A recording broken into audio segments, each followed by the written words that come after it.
Oi pessoal, tudo bem? Muito bem, a gente vai entrar num assunto sobre cinemática, mas eu quero dar uma pequena introduzida com algumas propriedades importantíssimas, tá? Para a gente entender um pouquinho melhor esse assunto lá na frente. Bom, para começar, a cinemática é a parte da física que estuda o movimento dos corpos sem se preocupar com a causa, tá?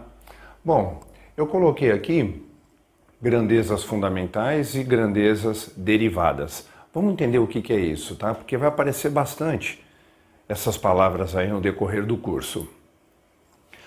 Grandezas fundamentais são aquelas primitivas, são aquelas primeiras que dão origem a tudo. Enquanto que as grandezas derivadas, elas derivam, elas surgem, aparecem a partir daquelas primeiras. Bom, eu vou explicar de uma maneira um pouco diferente aqui para vocês. Vamos fugir da física. Imagina uma impressora, né? Muitas pessoas têm uma impressora em casa. Na impressora tem um cartucho que é de tintas colorido.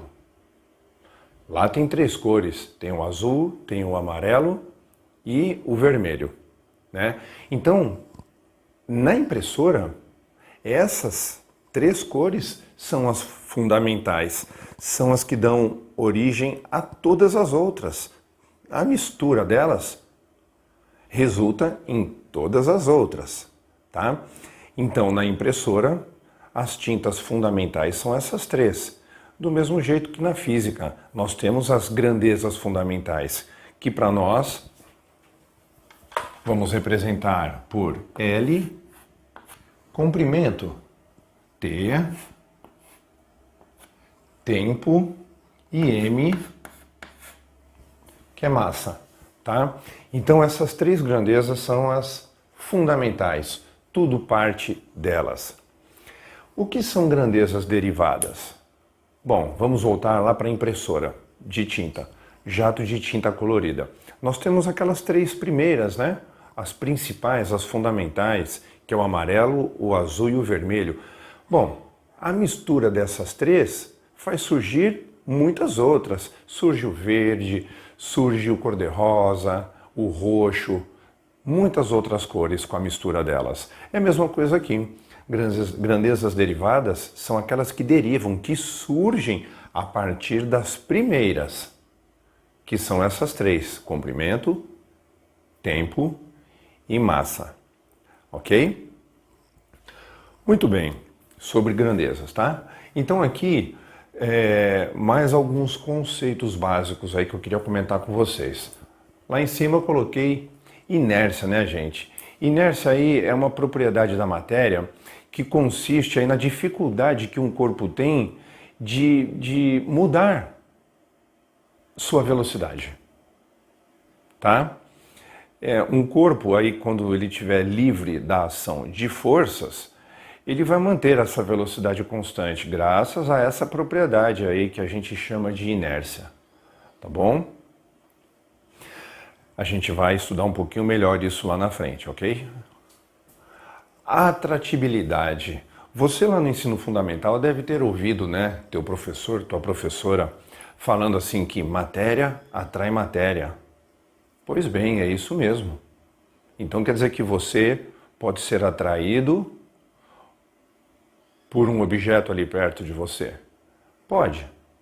Só que essa atração, ela é tão irrelevante por conta da massa de cada corpo, a distância muito perto de cada corpo, que você acaba não sentindo isso e torna-se irrelevante. Diferente de quando a gente pensa num planeta. Olha, imagine a massa de um planeta, tá?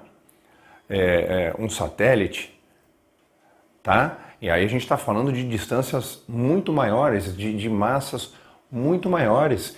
E com isso nós teremos aí uma atração gravitacional muito maior, porém relevante. Ok? Bom, eu coloquei aqui no final massa, né? Para vocês. Muito bem, massa. Tanto a inércia como a atratibilidade, elas são medidas aí por uma propriedade associada a um corpo chamada Massa. Então é isso, pessoal. Quanto mais massa, mais inércia. Quanto mais massa, mais atratividade, tá? Falei com vocês agora na atratividade, né? Um planeta em relação a um satélite, quanto mais massa, mais atratividade, ok? No caso da inércia, imagina você estar dentro de um carro. Você e um colega seu. Você tem a massa do seu corpo é grande, 70 quilos. O teu coleguinha do teu lado, está sentado no banco de trás ao seu lado, tem uma massa menor, de 40 quilos. Muito bem, o carro está indo em linha reta. Quando esse carro entra numa curva, o que diz a inércia? Que a tendência é continuar o seu movimento retilíneo e uniforme, ou seja, a tendência seria continuar para frente, mas quando o carro virou, o que acontece com o corpo da gente? Vai para o lado, querendo seguir aquela linha reta, né?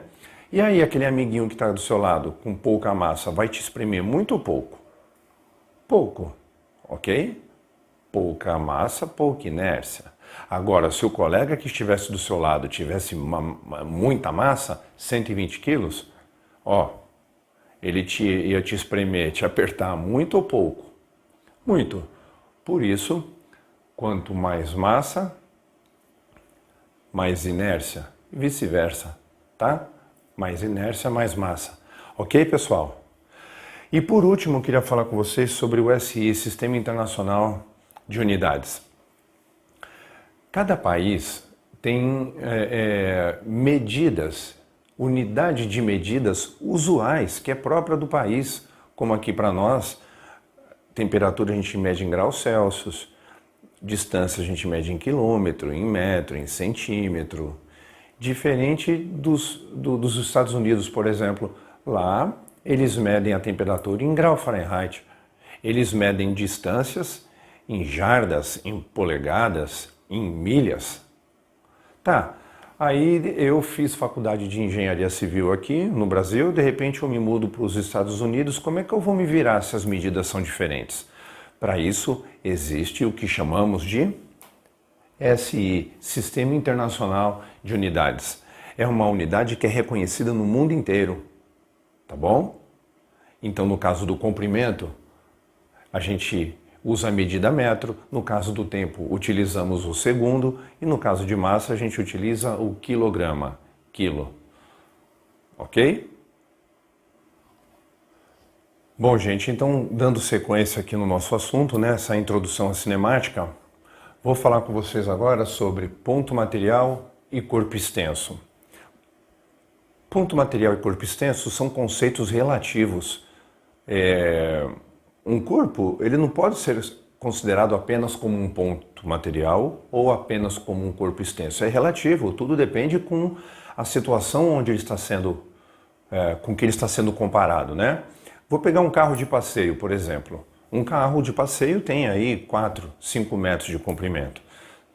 Imagine esse carro na rodovia Imigrantes, que tem aí mais ou menos uns 50 quilômetros. Olha só, a gente está falando de um carro 5 metros comparado a uma estrada com 50 mil metros. Esse carro, nessa estrada, ele torna-se tão pequeno que será considerado um ponto material. Se você tentasse visualizar por cima, de repente, de um helicóptero, a rodovia todinha, esses 50 mil metros, e tentasse enxergar o carro dentro dessa estrada, você ia ver um pontinho. Então, esse carro, comparado à rodovia Imigrantes, é considerado um ponto material. Mas esse mesmo carro, se for parar dentro da garagem da minha casa, que é um espaço que cabe em 2 carros, opa, peraí, eu estou falando de um carro com 5 metros de comprimento por 1,5 de largura, vai entrar num lugar que é o dobro do tamanho dele. Estou falando de 2 vezes maior, não de 10 mil vezes maior, como no primeiro exemplo. Então, aquele carro que na rodovia era considerado um ponto material, na garagem da minha casa ele vai ser considerado um corpo extenso, porque suas medidas fazem diferença sim. Ok? Continuando, Repouso e movimento. De novo, estamos aqui com dois conceitos relativos. Um corpo não está somente em repouso. Ele também não pode estar somente em movimento. Depende com a situação onde ele se encontra. Vamos lá, exemplo. Imagina que eu estou dentro de um ônibus, sentado. Esse ônibus está numa viagem, andando com velocidade constante. Quem está conduzindo esse ônibus é um motorista. Muito bem, durante essa viagem, eu, em relação ao motorista, estou em repouso. Apesar do ônibus estar andando, a minha distância do motorista, é sempre a mesma, porque estamos cada um sentado na sua poltrona. É como se estivéssemos parados. A distância entre a gente não altera. Repouso. E na física a gente costuma falar assim, que se eu estou em repouso em relação ao motorista, o motorista está em repouso em relação a mim, tá? Vou mudar a situação. Eu ainda na minha poltrona dentro do ônibus, estou passando e tem um pedestre parado na calçada e eu passo por ele, Aí eu te pergunto, eu em relação ao pedestre estou em repouso ou movimento? Aí é movimento, né? Nossa distância altera, ok? Então, você vê que ao mesmo tempo eu posso estar em repouso ou movimento, depende com aquilo que eu estou comparando. Com o motorista eu estou em repouso, mas em relação ao pedestre eu estou em movimento. Então, fisicamente podemos dizer que se eu estou em movimento em relação ao pedestre, o pedestre também está em movimento em relação a mim, tá bom? Continuando. Trajetória. De novo, conceitos relativos, pessoal. Não tem uma trajetória retilínea, somente retilínea ou somente parabólica, tá? São conceitos relativos. Depende de onde está sendo visto, depende o ponto de vista, depende com o que está sendo comparado. Eu botei um desenho aqui. É um avião em 3 posições diferentes. Imagine esse avião, ele está andando numa trajetória retilínea com um movimento uniforme, velocidade constante, tá? Então, ele está indo. De repente, ele vai abrir aqui um alçapão, tem uma bomba aqui, Ele vai soltar a bomba e vai ficar com o alçapão aberto. O que vai acontecer com a bomba? Vai cair, mas vai acompanhar a mesma direção. Quando chegar aqui, onde vai estar essa bomba? Caramba, olha essa trajetória.